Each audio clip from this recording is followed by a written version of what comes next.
کوچکی از این پهپادها رو ما تونستیم بیاریم جمع کنیم از هدایتگرها، موتورهاشون، بالهای پهپادها و بدنه پهپادها اگه تصویربردار بتونه بگیره اینا جدا جدا بوده، می اومده اینجا سرهم می شده و قطعاتی که حالا باید افسران تخصصی درباره اون نظر بدن موجود اینجا و جعبه هایی که در نهایت بسته بندی می شده. اینجا یه کارگاه کامله دیگه. الان اینجا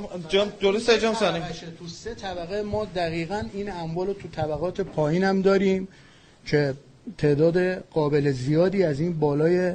پهپاد هستش و این بدنه پهپاد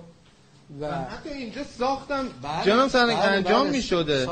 یعنی می قالب‌ها تو قالب گیری می شده داخل این دستگاه ها و داخل این قالب ها. الان طبقه پایین ما اصلا کارگاه داریم، کارگاه و میزای ساختشون رو داریم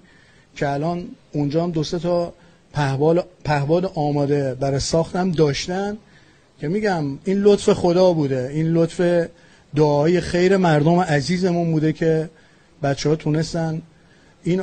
این عوامل تروریستی رو این اموال ازشون کشف و ضبط کنن.